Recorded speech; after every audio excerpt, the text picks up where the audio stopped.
La Société nationale d'électricité du Sénégal, Sénélec, vous offre votre revue de presse. Bonjour et bienvenue. Rewmi Quotidien annonce une bonne nouvelle pour les logements sociaux. Le ministre de l'Urbanisme, des Collectivités territoriales et de l'Aménagement du territoire, Moussa Bala Fofana, révèle un programme ambitieux qui vise l'accès au logement pour tous. 12 projets ont été retenus, 18 000 hectares identifiés, dont 4 000 sécurisés. Casse-tête du toit pour les Sénégalais, Vox Populi dévoile comment le gouvernement compte résorber le gap de 500 000 logements. Ce n'est pas une chimère, mais un objectif tangible à portée de main selon le ministre de l'Urbanisme. Le loyer représente 54% des dépenses d'un ménage. Tout travailleur veut avoir cette dignité d'avoir son chez-soi. Le ministre annonce dans le même journal une journée de réflexion sur le logement. C'est pour cela que le Premier ministre prépare le conseil interministériel sur le logement. Ce que nous voulons, c'est de tout nouveaux quartiers différents de ce que nous avons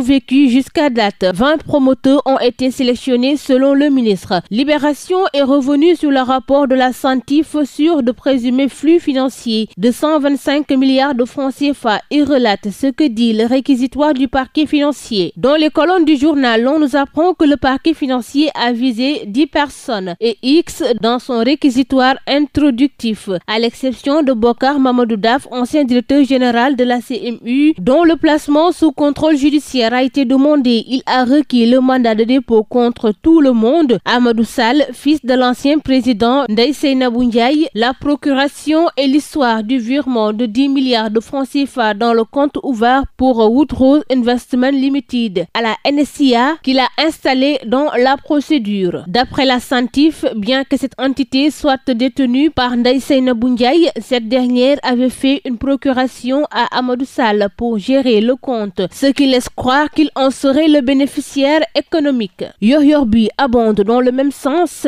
et révèle ses 41 677 mètres carrés de la BOA des Almadies à hauteur de 40 milliards qui seront sur la table du juge d'instruction. Le journal nous apprend que Farba Ngom sera au pôle judiciaire financier demain. L'État essuie un cinglant revers à Paris, informe l'Observateur. Le Sénégal échoue à faire annuler l'arbitrage devant la Chambre de commerce internationale. 157 millions de francs CFA impayés, mais 3 milliards de francs CFA ont été débloqués pour les avocats. Une gestion controversée. Le journal révèle la coûteuse bataille juridique et les grosses failles du secteur de l'électricité et des finances publiques. La réplique de Macky Sall à Donald Trump intéresse également les journaux parus ce matin. Vox Populi, L'As, Li Quotidien, Walf Quotidien, Enquête s'y mettent. L'Afrique n'est plus une perspective de tendre la main. L'Afrique est trop grande pour dépendre de l'aide. Sa population est trop grande et très jeune pour dépendre de l'aide. Il serait important de préserver l'Afrique dans son visage réel d'un vaste continent. Un marché énorme qui devrait permettre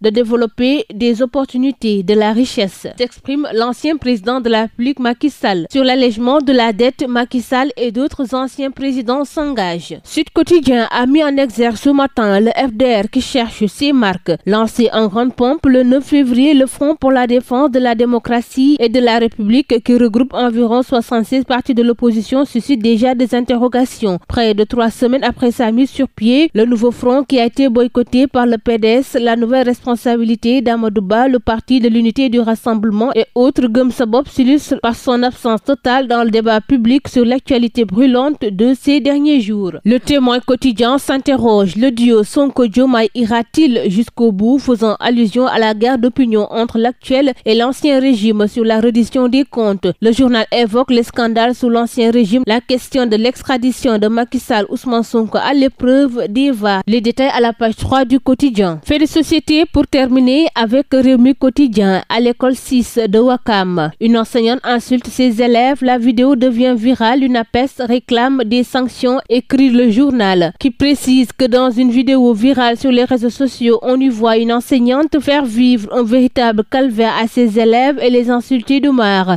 L'Union nationale des parents d'élèves et étudiants du Sénégal a décidé de saisir les autorités afin que des sanctions puissent être prises à l'endroit de l'institutrice.